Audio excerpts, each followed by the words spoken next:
New Explorer Corps, First Arm, Spinward Operations Area, System J5381, Nadir Jump Point, Jump Ship, Rabbit's Foot, March 24th, 3152. Cal Levitt allowed himself to feel a few moments of pride as he stood on the bridge of the Rabbit's Foot. The jump ship was well on its way to being ready for the next jump, which would take the crew away from all of this Word of Blake nonsense and whatever the last resort was. It ached to have to let a Keef go, but ultimately if someone wants to leave and you force them to stay, you're always going to have to watch your back. Down to just Tenica and her King Crab and Olivia and her Thunderbolt, the mission was a little light on defense. Kip was a wild card who would probably hold up in a fight, but he was only one pilot, which would be unlikely to make the difference if pirates made a go for the jump ship. The truth is, the mission was in dire need of some reinforcement and downtime. Pulling up the ships on the holotable, Cal took in the view of the Last Resort's jump ship. It had its sails unfurled, which wasn't surprising, considering their earlier double jump. Even with batteries, they were likely going to be stuck around J5381 for at least a week. That filled Cal with confidence, as no matter where the Rabbit's Foot jumped today, this jump ship wouldn't be following anytime soon. Still, the sooner they could go, the better. "How long until we can make our jump, Corporal Kirsch?" Cal asked, not taking his eyes off the holographic representation of the two jump ships. Miri looked at her screen, then responded, 10 minutes until the route is locked, then we can make the jump." Cal pulled up the ship-wide comms and made the announcement. Only a few seconds later, the holographic view of the two ships in front of him fizzled out. He let out a deep, Rin-like sigh as Corporal Kirsch announced that they had once again been locked out of their communications and sensor systems. "Using the last recorded position of the Last Resort's jump ship, how long do we reasonably have until they can fire on us?" Cal asked as he rapped his knuckle on the edge of the table, fighting the urge to put his fist through it. 2 minutes. Probably less, she replied. Cal looked at her, then around the room before responding, "Nuts." System J5381, Nadir Jump Point, Jump Ship, Skyfire. Gia leaned on her elbow while sitting in her chair, watching with some annoyance as the bridge crew prepared the Skyfire's long-range weaponry. She scowled at Guider Flores, who seemed to be taking her time, which was always her passive-aggressive way to protest an order. Gia stopped, brushed her loose black hair over her shoulder, and stated, "As soon as you have a firing solution with the Barracudas, you're free to fire."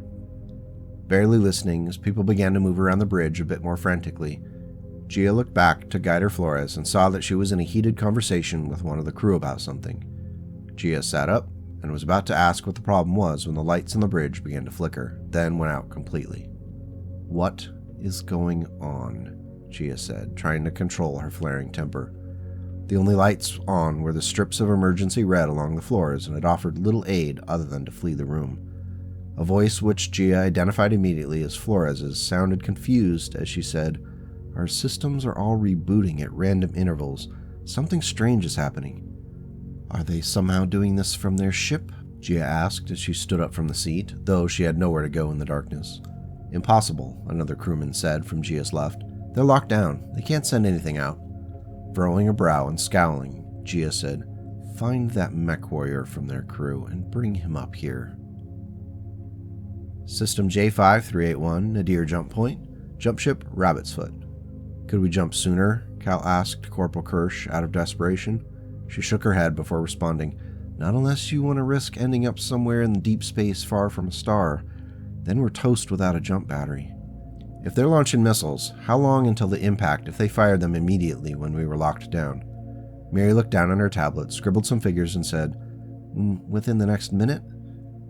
"I want everyone in their battle stations and secured. We may need to ride out the storm and hope that we live long enough to jump," Cal said with a resigned tone. Runners were sent out and an internal network message was sent.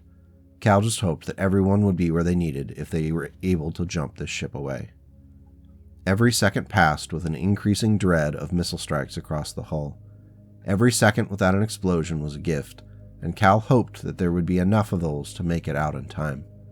Olivia ran onto the bridge, breathing hard and having to steady herself on the bulkhead. She said, "We're ready to go. Just get us out of here." "We're trying," Cal responded, looking back towards Miri and adding, "As soon as the lights are green, jump us the hell out of here. Don't bother with a countdown."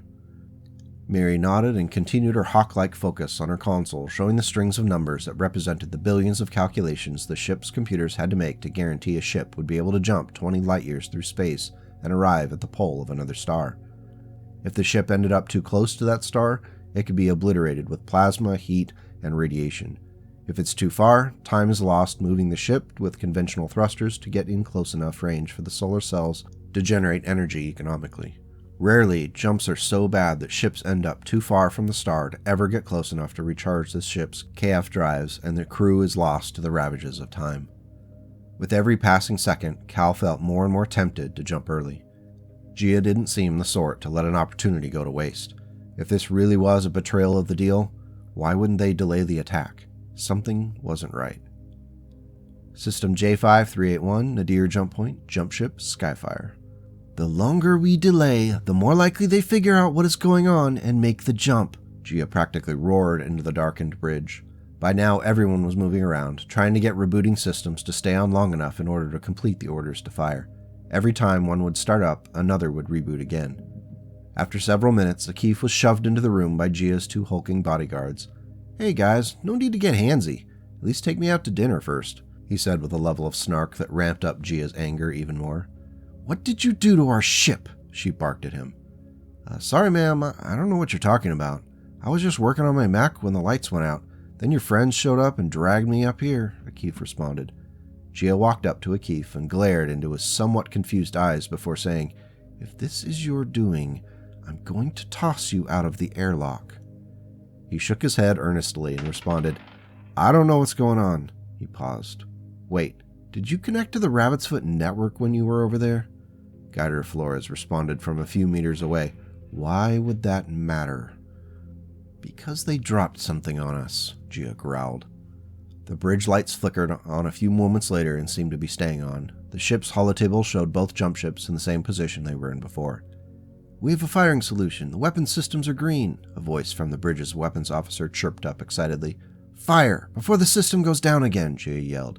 Akif's eyes went wide when he realized that they were firing on the Rabbit's Foot.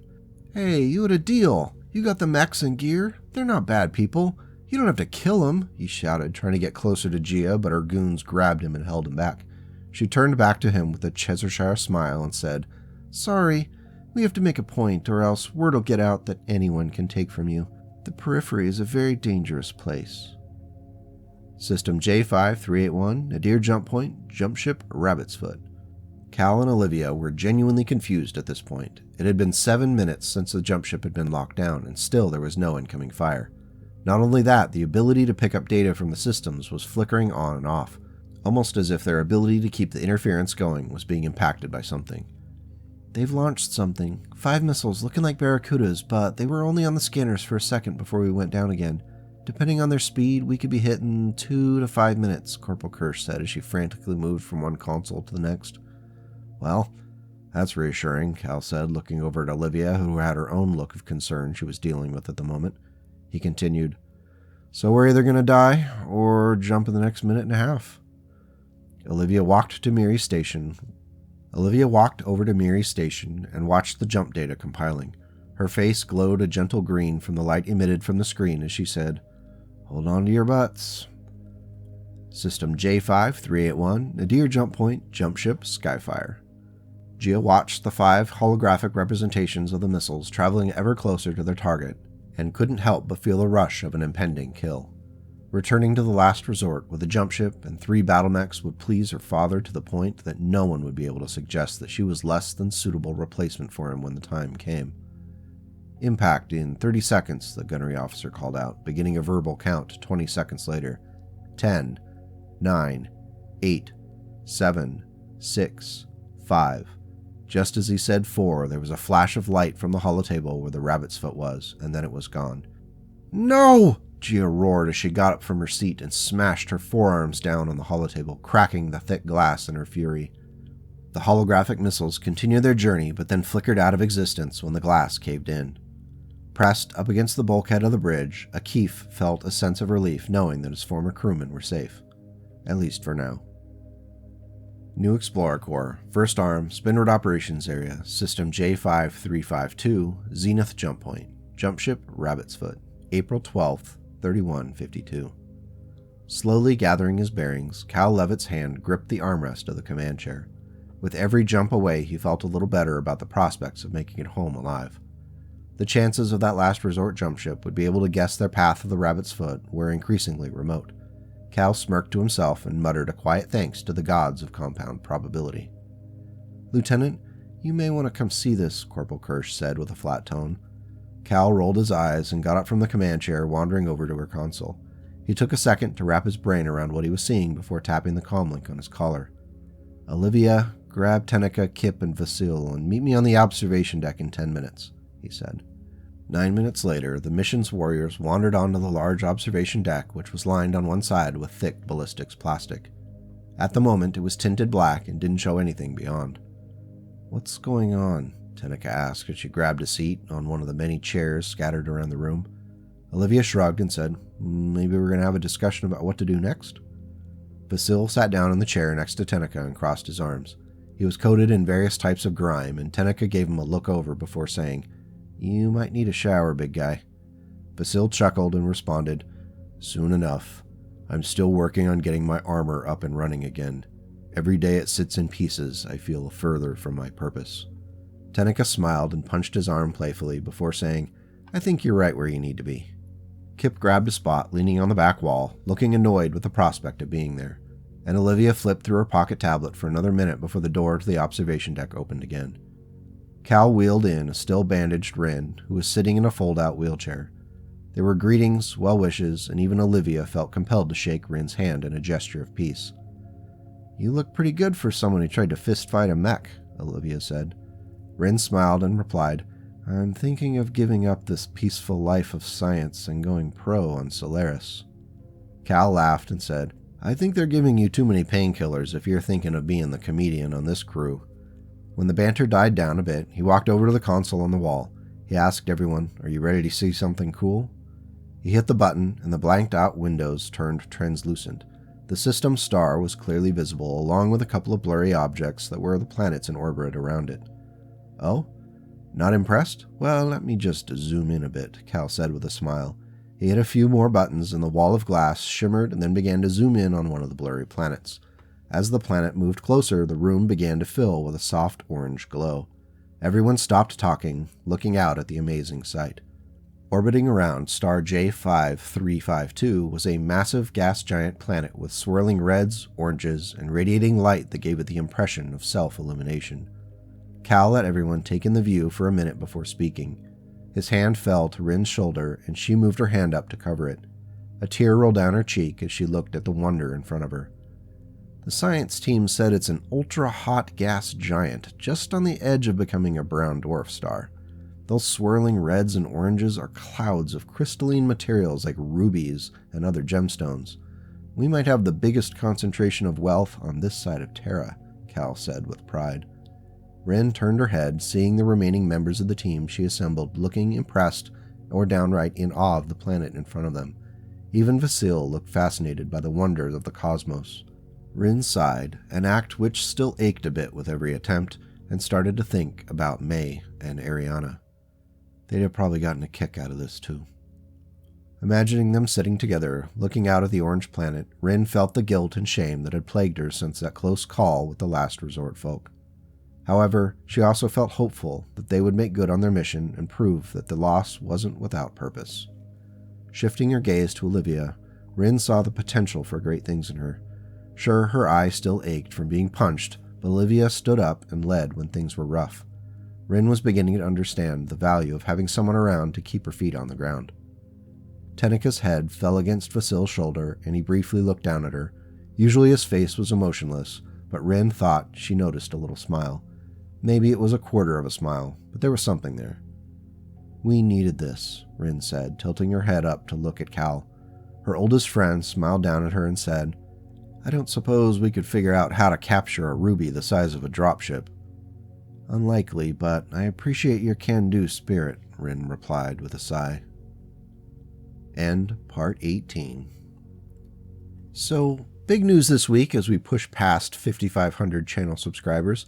After deleting a bunch of old videos, Google's magical algorithm decided that I could have channel memberships. Hooray! They're all set up as of yesterday, so if you want to support the channel and have the means to do so, there are some neat options to do that directly rather than having to go through Ko-Fi. I appreciate every bit of support and promise I'll keep creating new content so long as you keep showing up. If this new Explorer Corps series was a TV show, Part 18 would have been our season finale. Our first members poll will be up along with this video to see if people would like me to keep going with these characters and story or start something new. I have a good idea of what I'd like to do, but I'd like to see where the audience is, especially those who are joining up, becoming members for the channel. As always, thank you for watching and giving original fiction a chance. These videos do not bring in as big an audience as lore videos, but I think they're much more rewarding to make and for those who appreciate listening to them.